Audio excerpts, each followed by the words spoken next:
Thank you all for joining us this afternoon. I want to thank you for taking the time out of your day to attend this webinar on NIL contracts. For the handful of the firm's clients that are attending, I want to say thank you for joining us today. And for those of you who do not know me already, my name is Joshua Freezer, and I'm the managing attorney here at Freezer Legal. I also want to introduce our other speakers, Sean McCarthy and Conor Chawke. Sean is the Associate Athletics Director for Compliance at Seton Hall University, and Conor is an NIL Marketing Coordinator at Rosenhaus Sports Representation. I want to thank them both for taking the time out of their busy schedules to speak with us today. They both bring incredibly valuable knowledge and perspective to this to this topic. So thank you both so much for joining us. So we're going to be talking about NIL contracts today, and beginning with the essential terms of an NIL contract and really any contract at all. These are the provisions that should be included at an absolute bare minimum in all NIL agreements, really all agreements in general. All contracts should be written, signed by both parties. And keep in mind that any contracts that are signed electronically do need to comply with the Electronic Signatures Act. I always would throw that in there.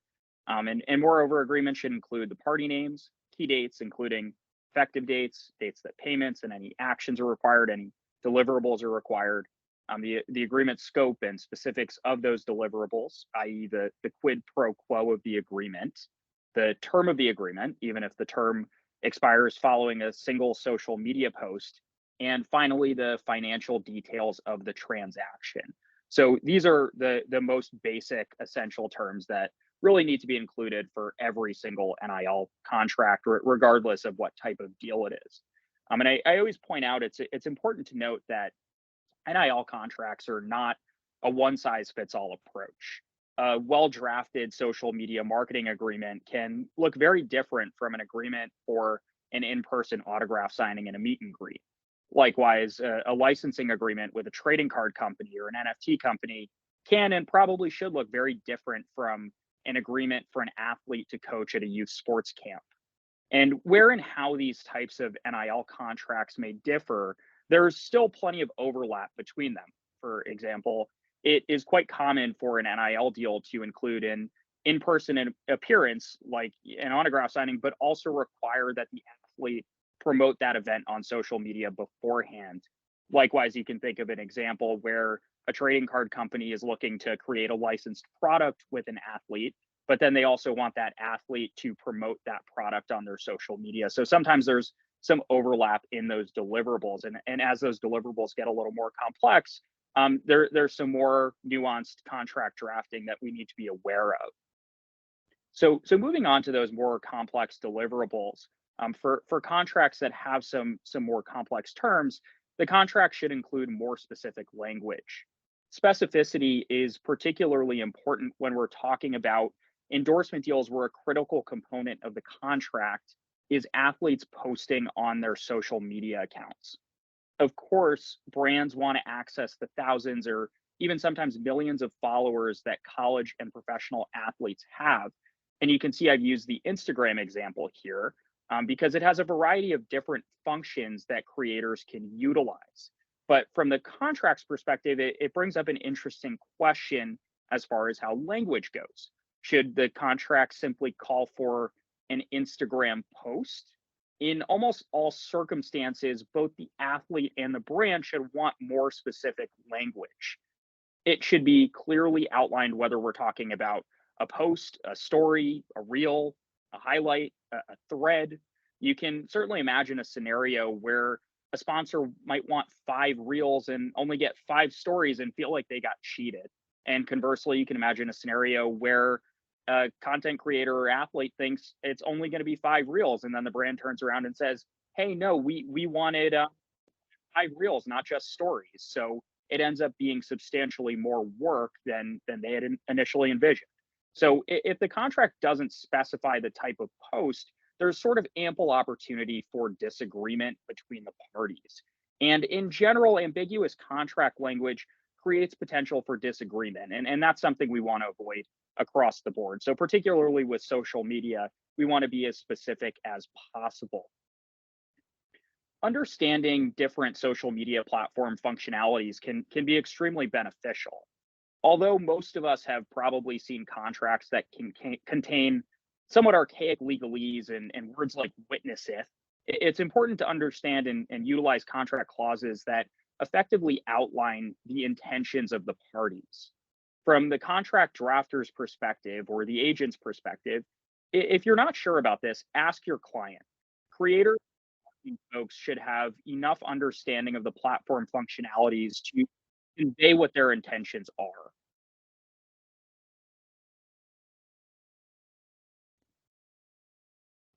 It's also ideal to use flexible language that allows for renegotiation upon an update or introduction of new or different functions, as these things can change over time and can even change overnight. A long-term influencer marketing agreement for Instagram posts from a handful of years ago could be completely obsolete at this point with the new additional functions. And to really hammer home why this is important from the contract's perspective, imagine if you had negotiated an NIL contract a month or two ago that required an athlete to tweet on Twitter, right? As we all know, that app has changed pretty substantially, and we want to use flexible language for those changes that can happen rather quickly from the social media perspective. Additionally, for NIL contracts that contain in-person activities and activations, such as autograph signings, meet and greets, athletic camps, and photo or video shoots, contracts should specify details such as travel, reimbursement, liability issues, and in-person activities always create some increased risk of injury, whether that's to the athlete or a third party. So the party should be aware of that and always negotiate that ahead of time.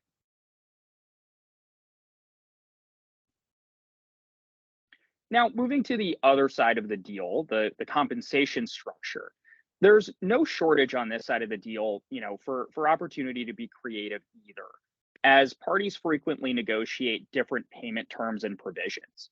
And just like with the deliverables, we prefer clear language and disfavor ambiguity. Payment schedules and dates should be as clear as the deliverables are. So if we want an Instagram post on a particular day or an Instagram story on a particular day, we should also have a payment to be paid out on a particular day or a check to be mailed by a particular day. Likewise, we should have clarity in the methods and the calculations of the payments. So are we getting this by check, e-check, Venmo, so on and so forth. Now, I'm turning to an important point here. Athletes receiving equity in exchange for promoting a product and serving as a brand ambassador is almost universally celebrated by the media. Understandably, deals that include equity can have tremendous upside. It can really be hugely beneficial for an athlete down the road. If a company one day goes public or gets acquired, the athlete can stand to gain pretty handsomely. But deals that include an equity stake require much more caution and due diligence than a straight up cash for deliverables exchange. It should be considered how equity will likely change the relationship of the parties. For example, they'll probably go from being a 1099 contractor to some type of partner, depending on the corporate structure. So it really has the opportunity to really change the relationship of the parties and have a huge impact on the relationship, the legal relationship between them. Finally, contracts should outline the financial effects of either party terminating the agreement early. This is going to vary based on the contract length and the numbers and types of deliverables, but the kill fee, quote unquote, kill fee should be negotiated, as it gives both parties substantially more flexibility if something changes in the future, particularly for a long-term deal. That's certainly something that you should be aware of and keep an eye on.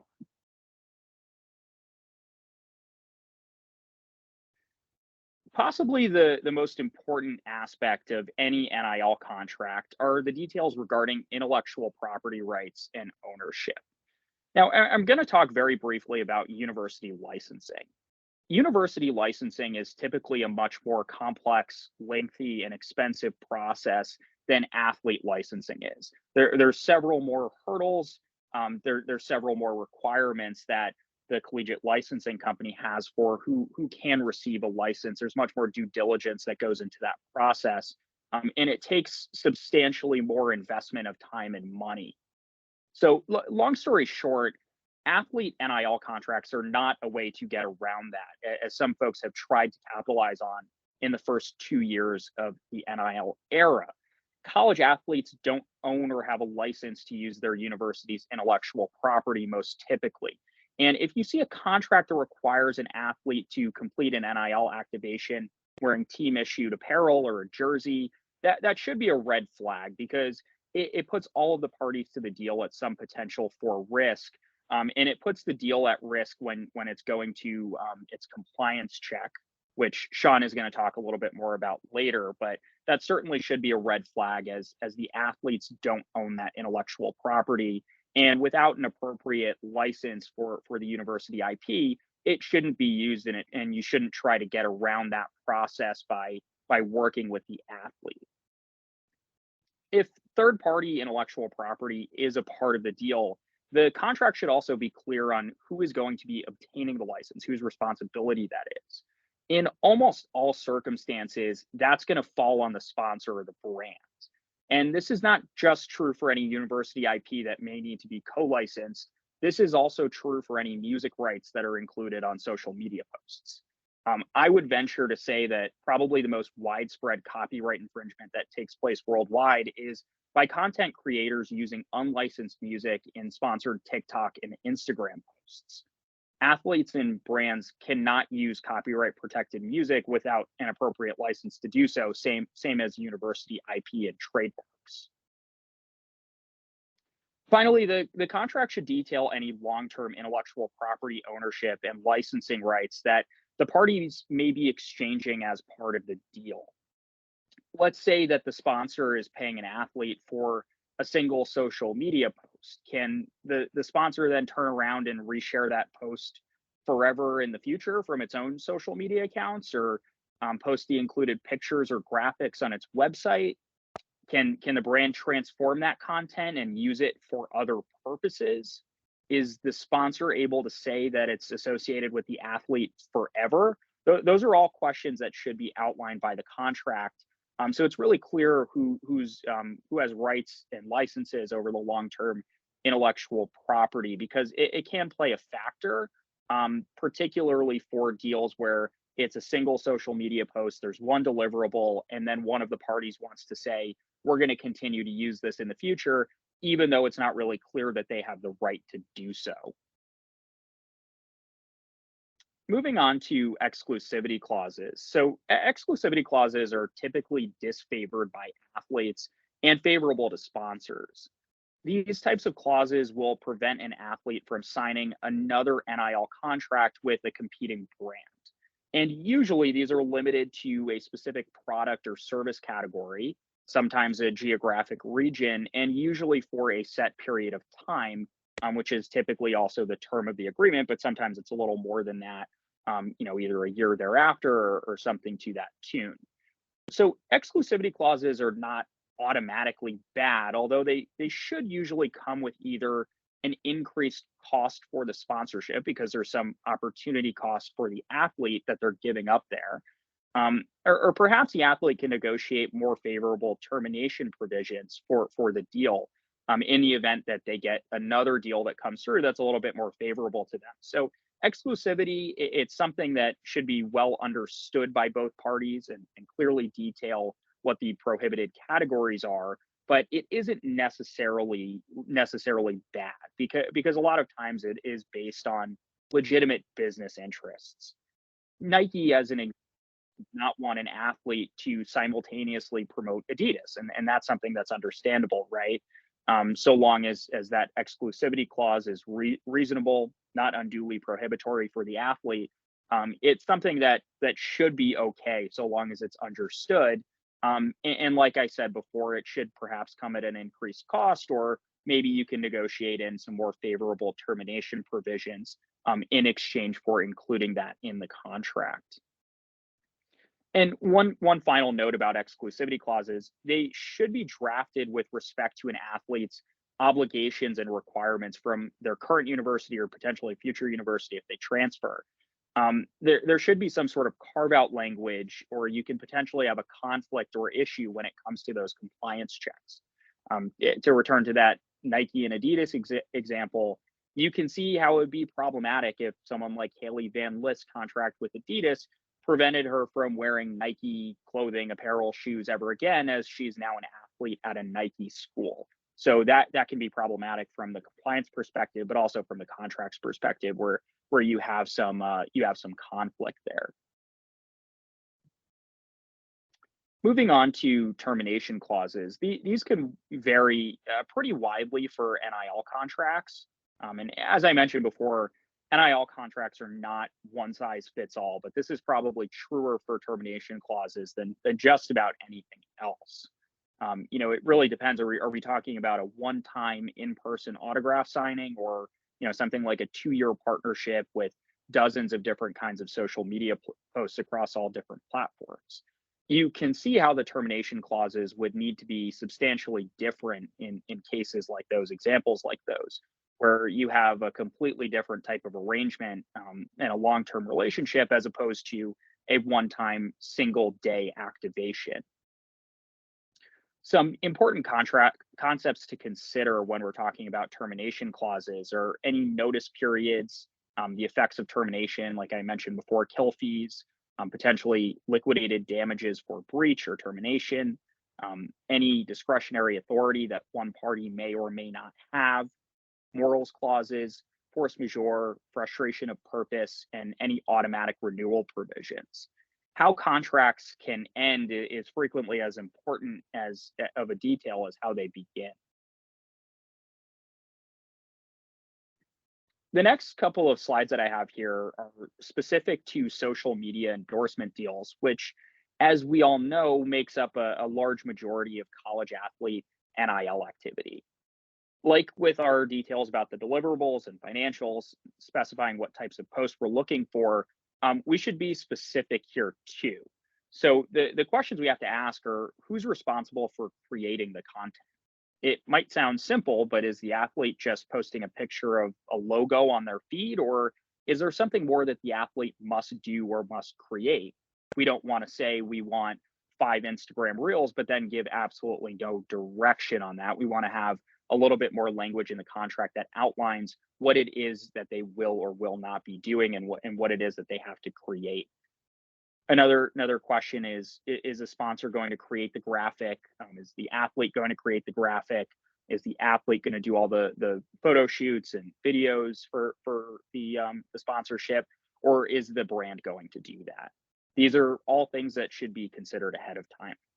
In addition to the details about the content creation itself, we should also be discussing edits and approvals. How many edits does the sponsor get? Are they allowed to request the athlete reshoot a TikTok video a dozen times until they're happy? What does that approval process look like? Those are all questions that should wind up in a contract, particularly for anything related to social media. And I mentioned this earlier as it relates to intellectual property, but we can't forget that social media posts still have to comply with copyright law. So your contract should not call for athletes to use pictures or audio that's not properly licensed. Even pictures of the athlete themselves don't always necessarily belong to the athlete. Usually pictures belong to the photographer, not the subject of the photo. A contemporary example of this is the recently filed lawsuit against Bella Hadid, where she's accused of posting an unlicensed picture of herself on Instagram, and she actually got sued for doing that. So it's really important to keep in mind, particularly when it comes to any NIL activation, because it creates risk for both the athlete and the brand if you're sharing content that does not belong to the athlete or is not properly licensed. Another important content-specific consideration is the survival of posts after the contract expires or is terminated. Do the posts stay up forever? Or are they allowed to be deleted a few days after the post? This is all worth making clear in the contract. And the last question is, how can the brand repurpose or reproduce the relevant content? We touched on this a little bit before, but it's really worth hammering home to make it clear to both parties what they are and are not allowed to do with those graphics that are created through this agreement.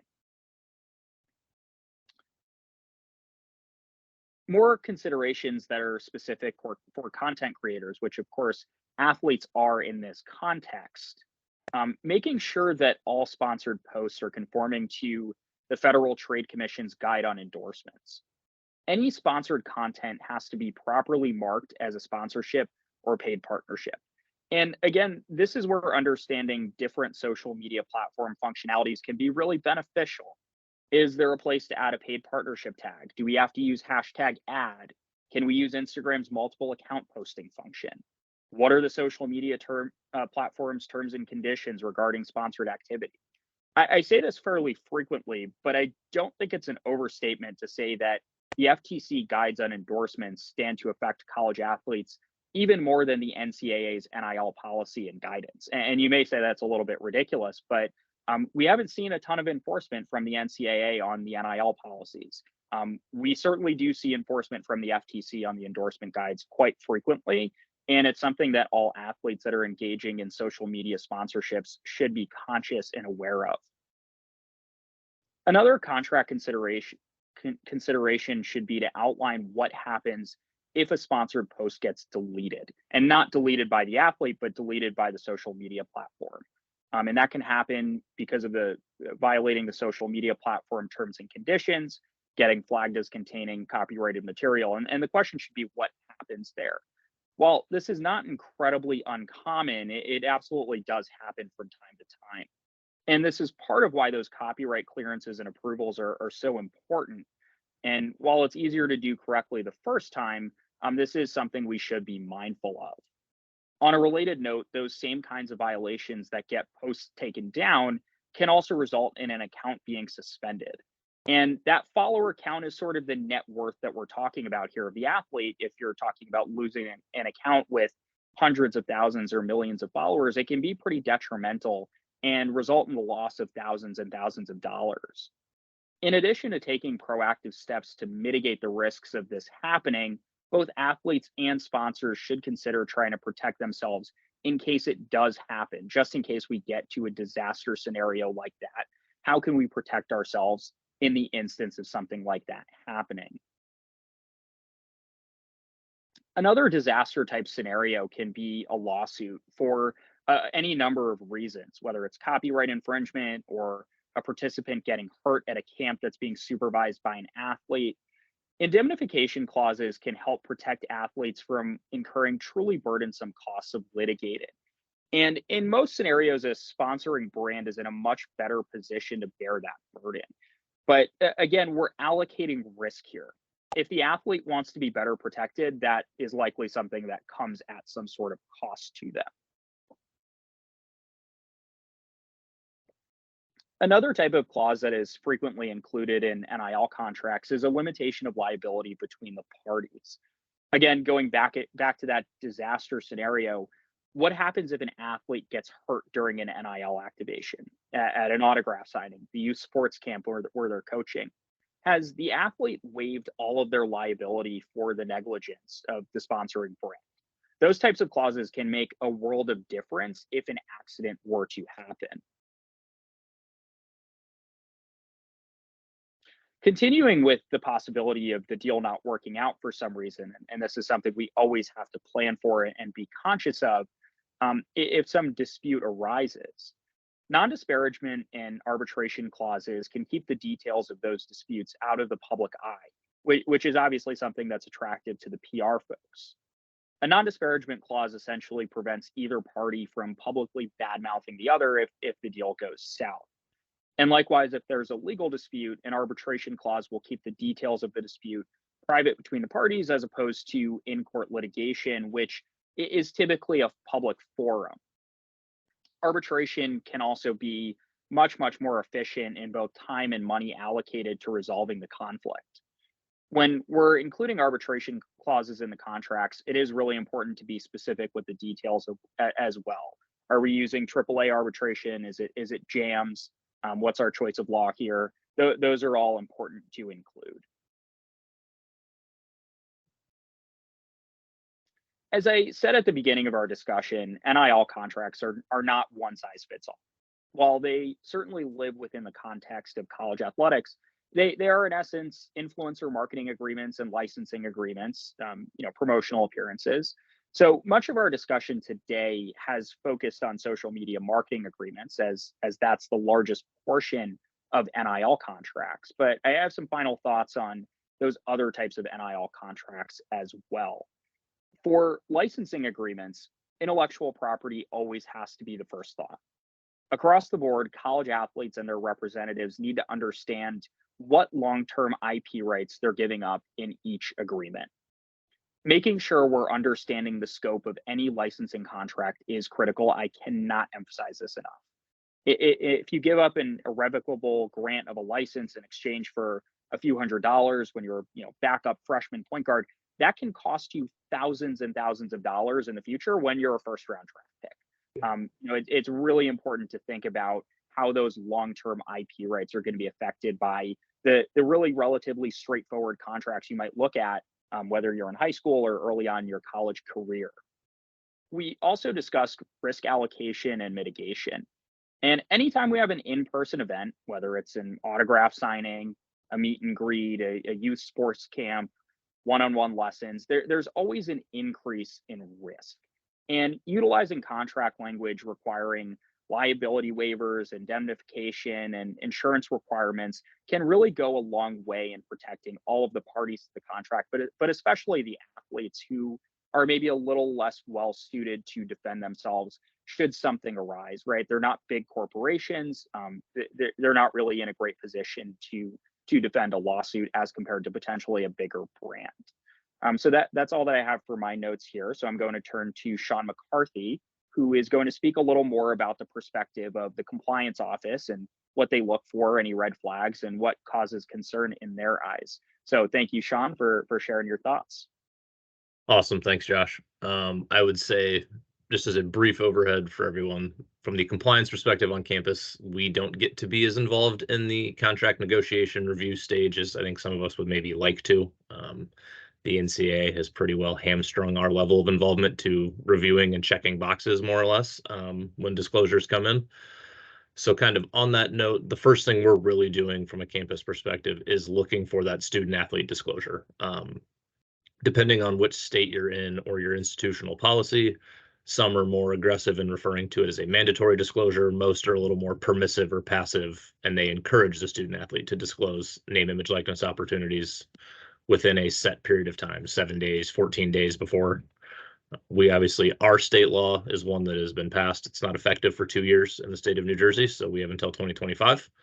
We've built our policy around that state law, but we more or less are there to encourage student athletes to post. The hard part there is enforcement of it, right? What's our mechanism if a student athlete doesn't disclose prior to an NIL activation, and then we find out on the back end something might have run afoul of our state law?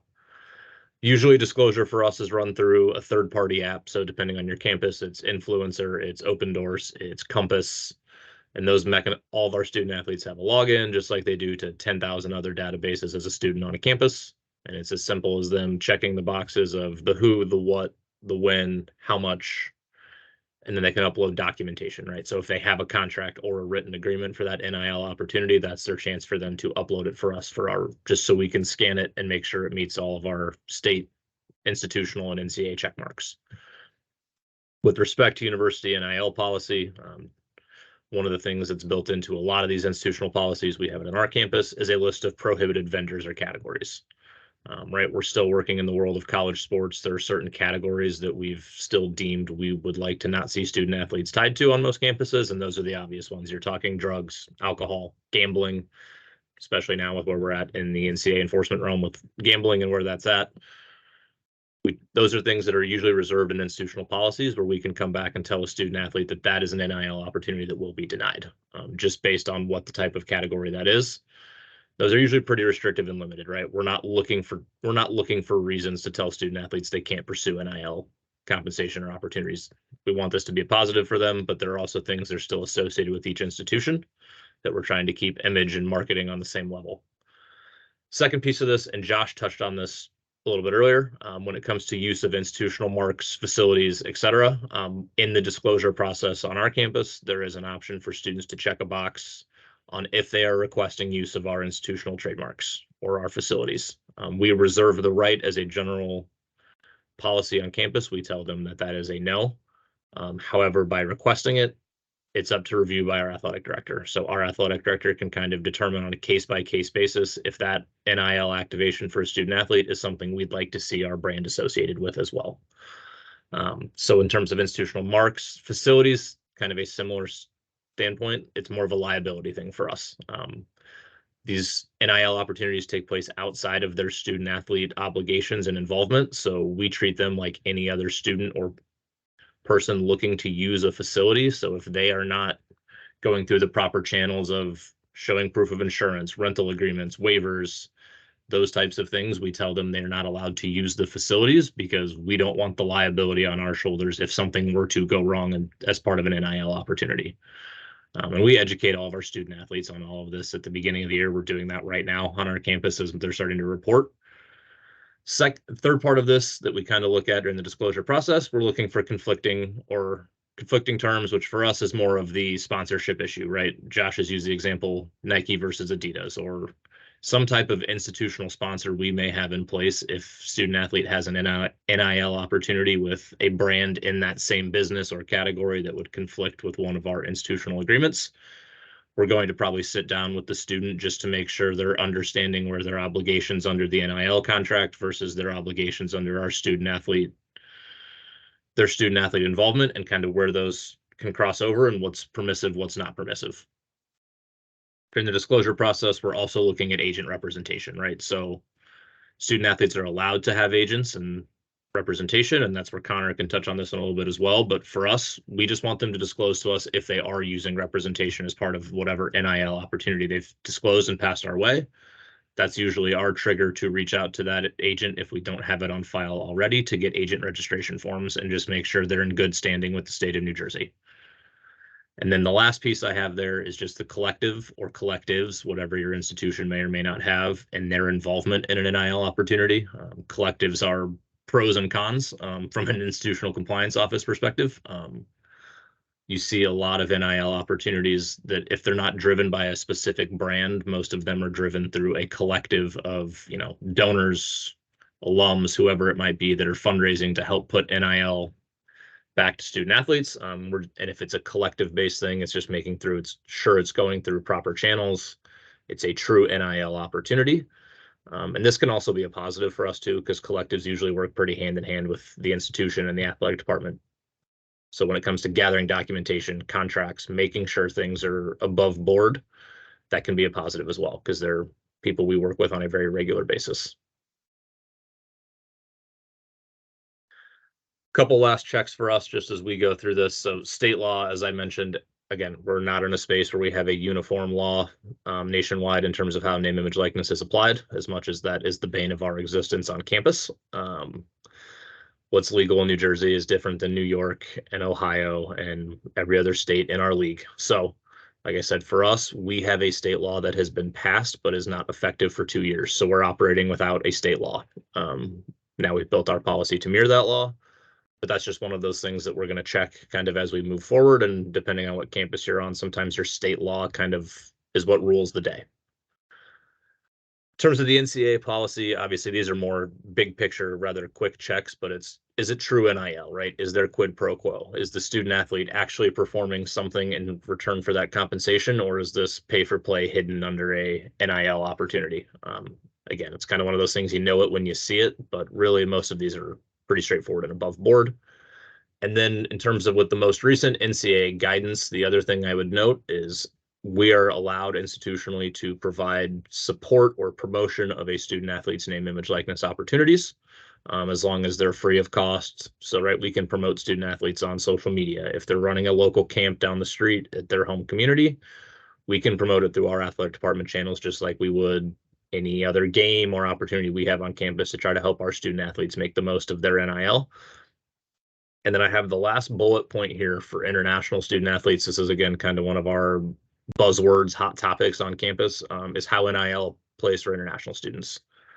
There are varying levels of comfort and interpretive belief on how much or where student athletes that are international can earn their name, image, likeness. Every campus is going to treat that a little differently in terms of some are more conservative, others are more kind of freewheeling. I think the challenge there is we don't really know what enforcement looks like. It's not coming from the NCAA when it relates to an NCAA international student athlete. You're looking at immigration services, either through the United States or their home country. They are here on student visas. Any level of income, or if they are deemed as an employee or worker, that can jeopardize their visa status. And it may not be an immediate enforcement. Sometimes it's when they go home at the end of the academic year. As they're reviewing for the new academic year, their home country may not renew or sign off on a new visa for the next year if they see they are earning income. So that's always one of those things for us. If an international student athlete submits something, it's more of a sit down to make sure they've consulted with our international student office. Have you consulted with an outside attorney? Depending on the level of the opportunity, sometimes it's as simple as the $200 or $500 NIL deal is probably not worth jeopardizing your visa status in the United States. If you're talking more serious name, image, likeness opportunities, then it really is you need to consult with an outside immigration attorney to make sure you're not going to jeopardize your status. I think that does it from the compliance side of things. Like I said, we don't get to be as involved as we'd like to be. I've seen some contracts that give me ulcers as someone with a law background. So it's more of just trying to educate our students as best we can and get them in front of the right people and resources that they're making sound decisions as it relates to their NIL opportunities. Thanks very much for providing your thoughts, Sean. And now we're going to turn to Conor. Appreciate it, Sean and Josh. Yes, so in terms of agencies and collectives themselves, I know we've touched on collectives up to this point. Really with the collectives that we have interacted with on the agency level, it's making sure that you're talking to, I put in quotes, the correct one.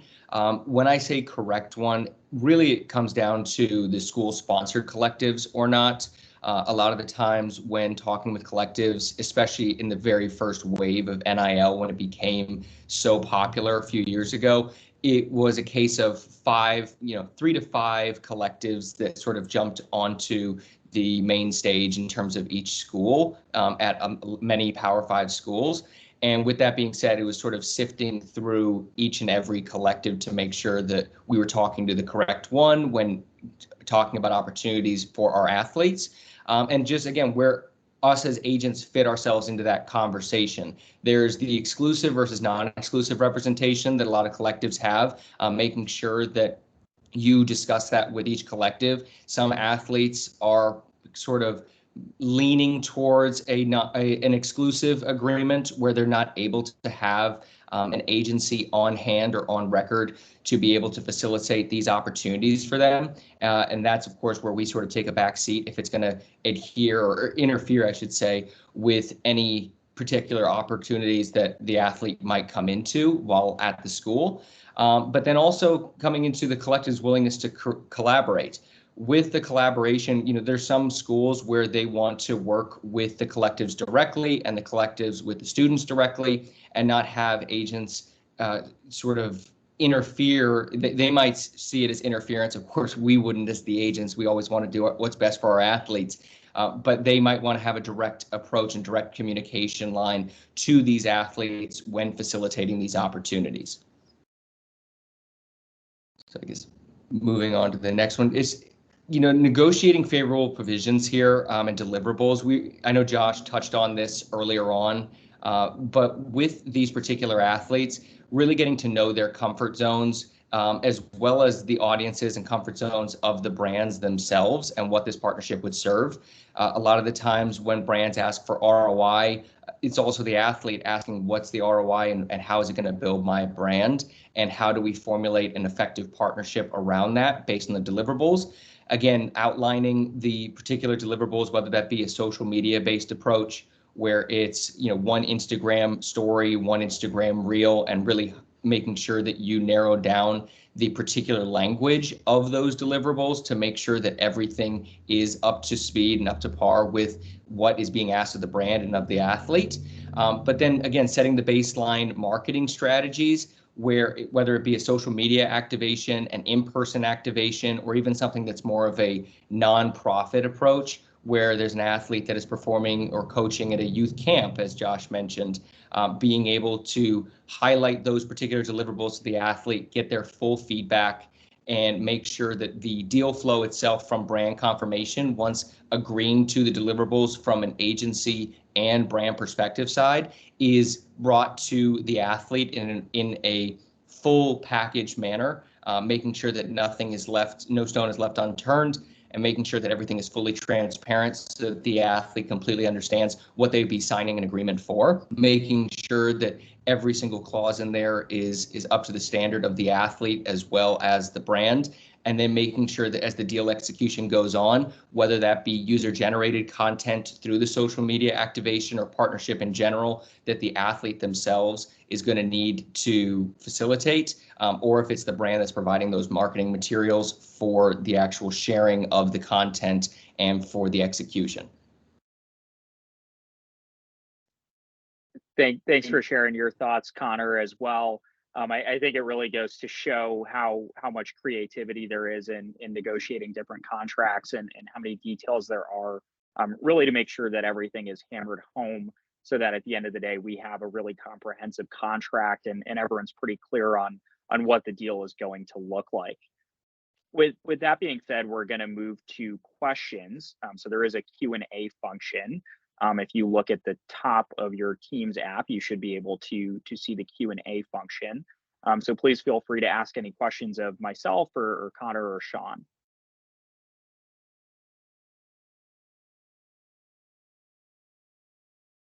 And we'll give people a couple minutes to type anything in there if we have any inquiries.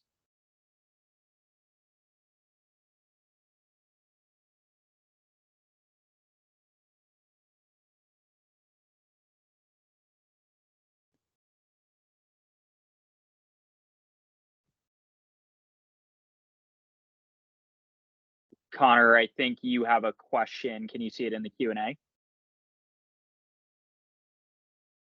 I don't believe so. Looking here. Yeah, I'm not seeing it on my end. Okay, I can read it out to you, and this is from Jake Fisher. Mr. Chawke, I looked into your career and I am super impressed and envy your accomplishments thus far in the sports agency field. I know your company, Rosenhaus Sports, has a strong presence in the Miami area, specifically with the Miami Hurricanes. Have you had the opportunity to work on a deal for Hurricane clients such as Star, Najala, Kelly, and others? Also, have any contractual issues arise during the partnership? I know that's a little specific, not sure if you're able to answer that. Yeah, no, happy to answer that. Yeah, so at Rosenhaus Sports, our agency is based in Miami, Florida. We do have a wide number of University of Miami athletes on our roster, including the client that's mentioned, Najala Kelly.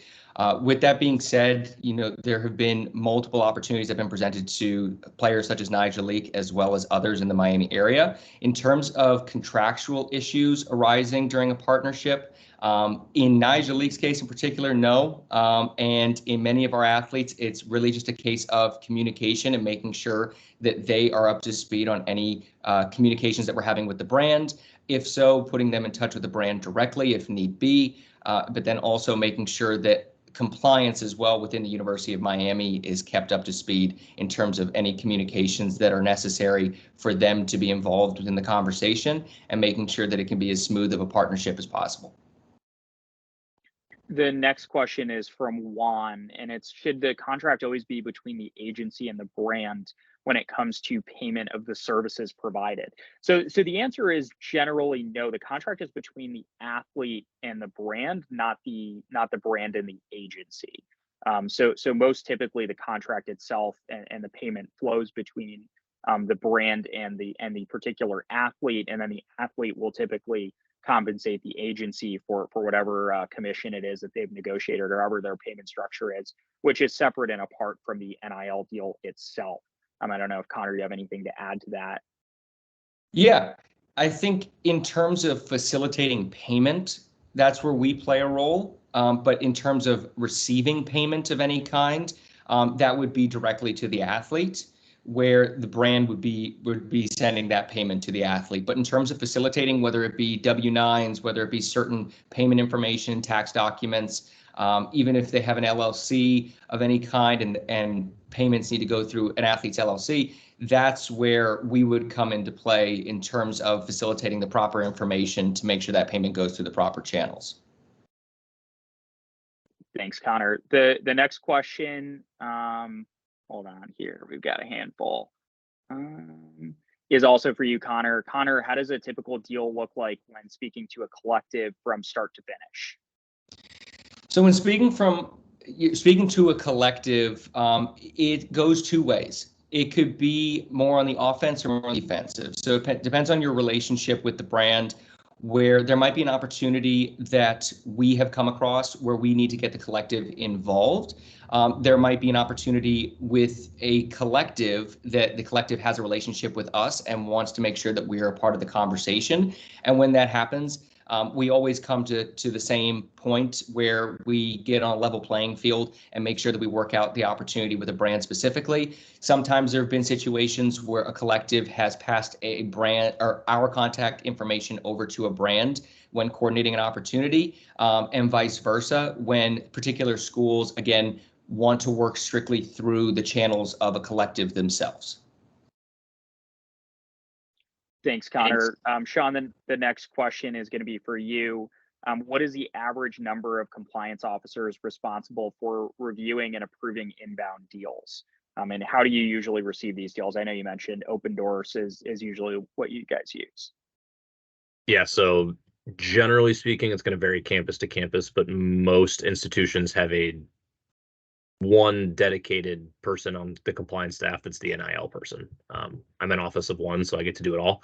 But generally, you're going to have one person on campus that's responsible for reviewing NIL disclosures, being the NIL educator, all of those things. How we receive them, yes, our preference is through our third party, which for us is Compass. It could be Influencer, it could be Open Doors.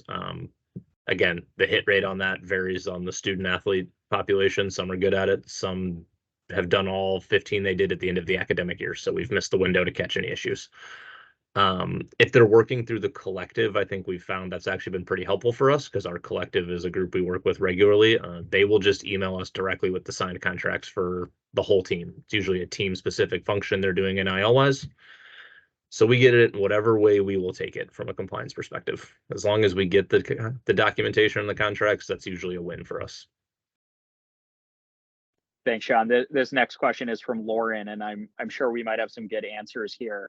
What is the worst contract you've seen come through? Not necessarily signed, but worst contract you've seen in the NIL space. This is going to take a jog of memory for me for sure. Any of you guys want to take a stab at that? Yeah, I will generalize this because you see them, and Josh touched on it during his presentation, but I think it's become more of a pointed focus for student athletes if they have representation. Is in that early wave, the first 6-8 months of NIL being a thing, there were a lot of contracts that student athletes gave away their IP rights in perpetuity. And as someone with a law degree and someone who knows what that says, and that we're still not allowed to provide that legal advice to our student athletes as the compliance office, it's a very hard one to stomach as I tell them to maybe look at someone who can help them read that better. It's hard to see them don't sign that, please, but I can't tell them that. That's where my hands are tied at the NCAA level, and I wish we changed that. I agree with that sentiment. I've also seen some contracts where student athletes have been asked to give away, long-term perpetuity IP rights, and it's like, man, this is really not the right thing that you should be doing here. And it's for a couple $100, doesn't necessarily make sense. The other thing I'll add on to this, although it's not necessarily an NIL contract, but a representation agreement. I saw a representation agreement one time that somebody wanted a 50% commission on all NIL deals, and that was a little bit bonkers to me. Connor, you want anything to add there? Yeah, I agree with you both. I've come through, my fair share of pretty bad contracts. I would say on a bit of a different note, but still what I would deem as a terrible contract would be in terms of the wave of deliverables that a brand was particularly asking from a student athlete for very small returns for the athlete. That, for instance, would be a $50 product in exchange for somewhere in the tens of deliverables.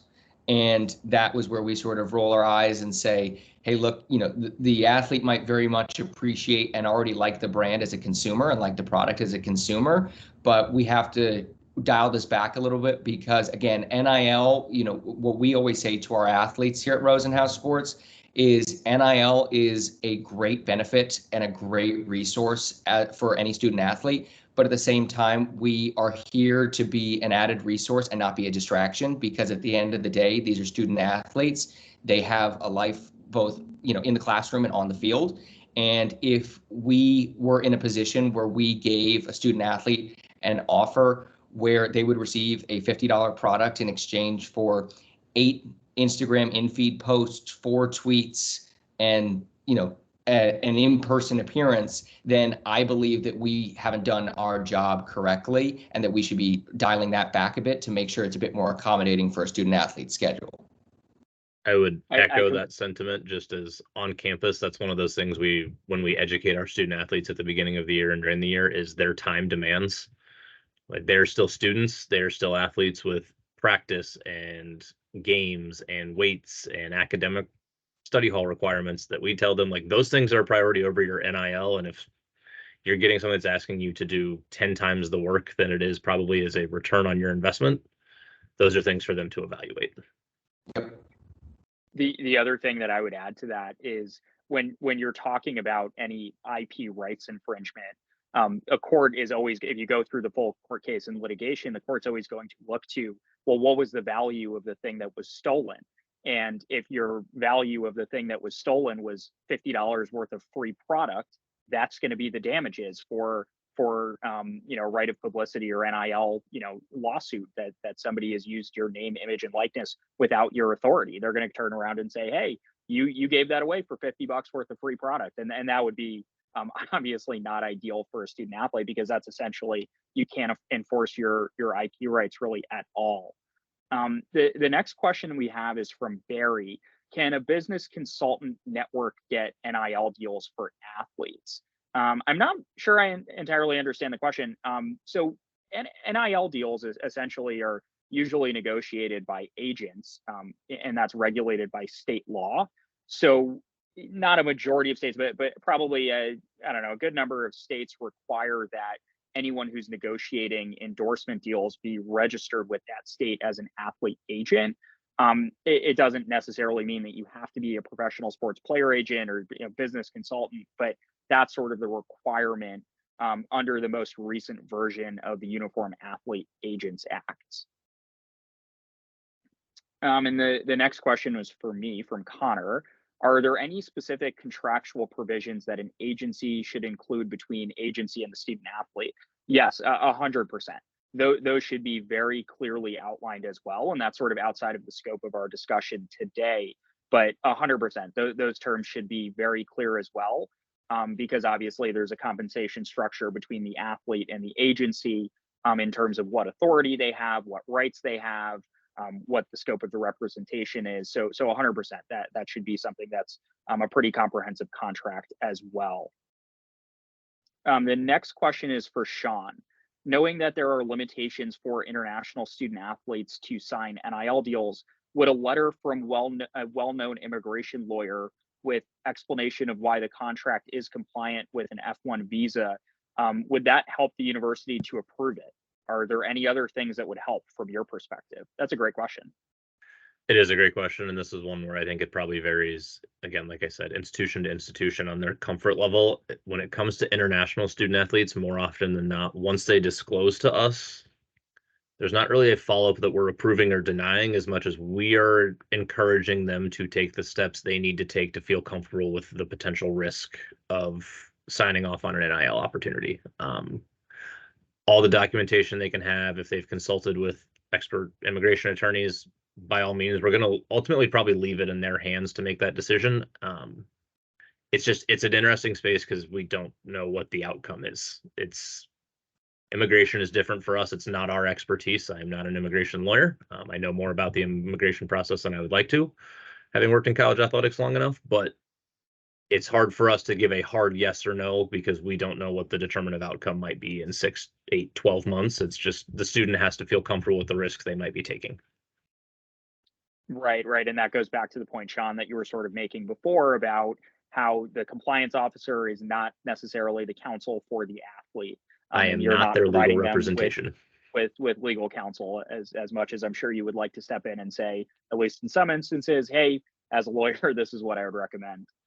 The next question is from Zachary. When a brand wants to use university IP in an NIL deal with a student athlete, what are the normal next steps for the student athlete's representative? Conor, any thoughts on that, or would you like me to tackle that question? Yeah, I'm happy to add, from past experiences. Again, it kind of varies depending on the opportunity and what is being requested, because a lot of the times it could be us trying to connect with, the university themselves and seeing where we can fall in that conversation. The other side of it is directing the brand themselves to connecting with the university and engaging in the same conversation, thus going through less layers, such as going through the representative themselves. But again, it ultimately depends on where we're at in the conversation and the relationship that we have with that particular school and with the brand in general. Yeah, I'll just add to that, the licensing process. So most of the schools have granted those IP rights to the collegiate licensing company to sort of service that for them. And the collegiate licensing company has a pretty strict process, and it goes through a lot of scrutiny where they're going to make sure that you're an established business and you've got the funds to cover it, and you're a reputable brand that they want to associate the university's IP with. So that's usually a pretty lengthy process and takes some time and a substantial amount of money. So it's usually, I think, a little more common if a business wants to do co-licensed products, they'll usually go through that collegiate licensing process first and then go to the student athlete, because that's obviously a little bit of a quicker process than going through the CLC, which generally takes a good amount of time. The next question we have is from Juan. When it comes to contracts, should the agency send one to the brand, or should the agency have the brand send one? Conor can speak to this a little bit, but I'll say it really depends. Sort of goes both ways.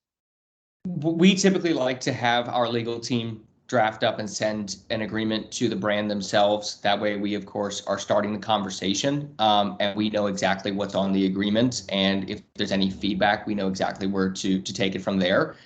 In terms of course, we have brands that would like to send an agreement to us. We have our legal team review, and if the conversation needs to go back and forth for the time being while we sort of deliberate through those particular languages that are in the contract, so be it. But from our perspective here at RSR, we like to have our typical boilerplate agreement if it's a typical deal. Otherwise, making sure that we have every deliverable included in, say, a slightly different or slightly varied opportunity and sending it to the brand directly. Yeah, I'll chime in a little more on that. I think it does really depend on the deal itself too. If we're talking about a $100,000 marketing agreement with Adidas, they're probably going to have their own contract, and that's going to be a little bit more extensive of a process. But if we're talking about a mom and pop pizza chain in a college town, maybe that's not the case. So it really does depend on what we're talking about here. That's all that we have time for today. I want to thank you all for attending and thank Sean and Conor for providing some really valuable insight and discussion here. I know we didn't have a chance to get through all of the questions, but if anyone has any follow-up questions, here's my contact information. And I would imagine Sean and Conor are happy to connect with you guys as well. So thank you so much, everyone, for attending. I hope you have a great rest of your afternoon. And thanks, Sean and Conor. Thanks, Josh. Thanks, Conor. Thank you.